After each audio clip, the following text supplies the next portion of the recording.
Bienvenue dans le parcours audio de la pensée du jour du Top Chrétien. Nous vous invitons à vous installer confortablement et à prendre un temps de pause avec Dieu. Qui Dieu utilise-t-il? Par Joyce Meyer. Mais Dieu a choisi les choses folles du monde pour confondre les sages. Dieu a choisi les choses faibles du monde pour confondre les fortes. Dieu a choisi les choses viles du monde, celles qu'on méprise, celles qui ne sont pas, pour réduire à rien celles qui sont. 1 Corinthiens, chapitre 1, versets 27 et 28. Dieu m'a choisi pour parler à des foules. Les gens m'écoutent parce qu'il m'a donné l'onction pour parler en son nom. Cela fait partie de son plan pour ma vie.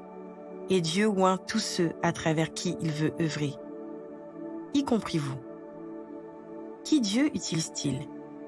La Bible dit qu'il choisit ceux à qui l'on ne s'attendrait pas. Il utilise les gens communs et ordinaires, comme vous et moi.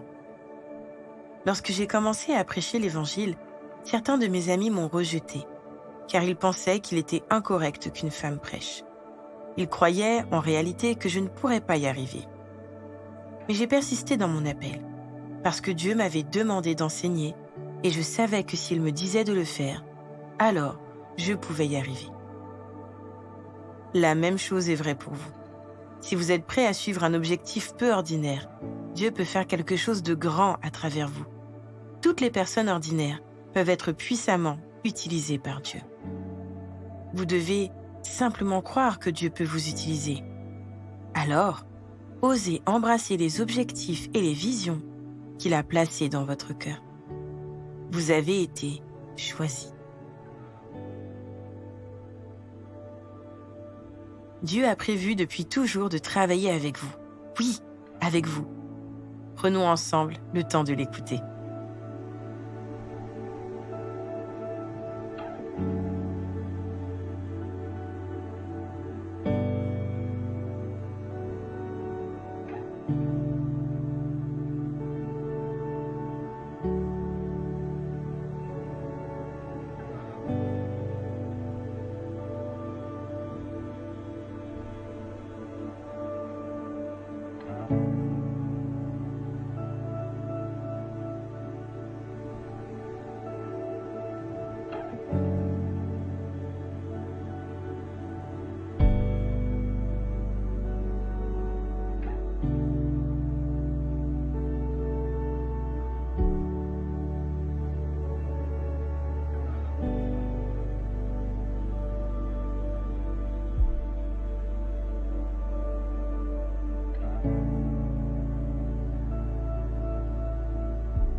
Prier, c'est simple.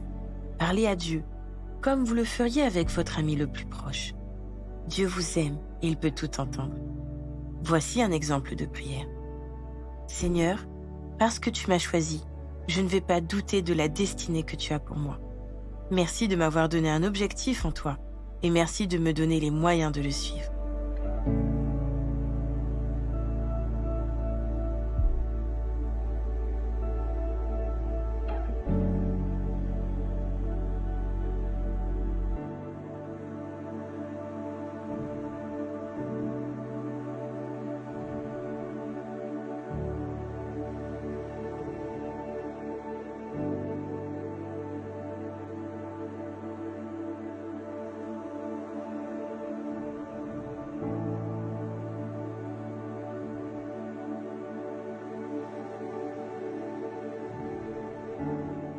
Louez Dieu, c'est lui manifester notre gratitude.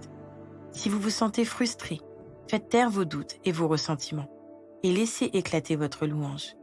Remerciez Dieu pour sa présence en vous et consacrez-lui tout à nouveau votre vie. Dites-lui que vous êtes prêt à lui obéir, comme il le voudra et quand il le voudra. Sa réponse ne se fera pas attendre, c'est sûr.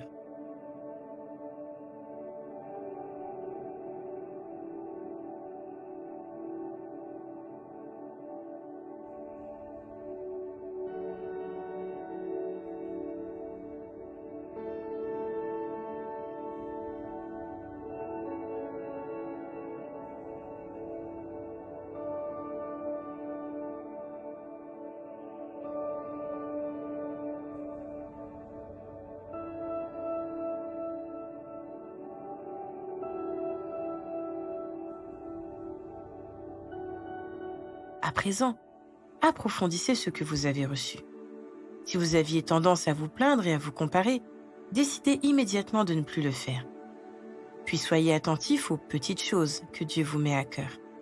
Commencez ainsi à le servir et à servir vos proches avec joie. Votre Papa des cieux va se réjouir en vous regardant agir avec amour et il vous confiera certainement de nouveaux projets.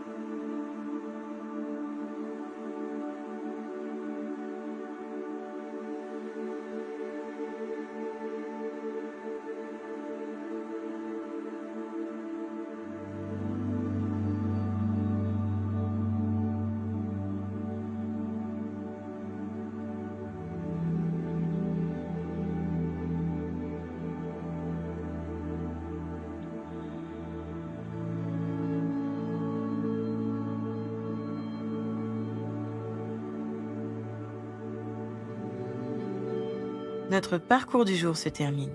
Prions ensemble afin d'honorer notre Dieu.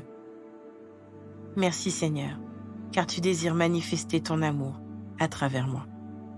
À toi soit le règne, la puissance et la gloire. Amen.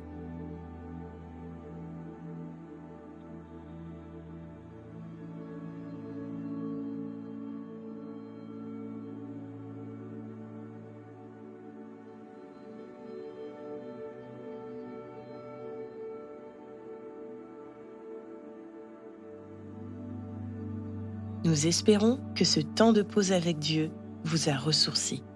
Rendez-vous demain pour un temps de Séla avec la pensée du jour.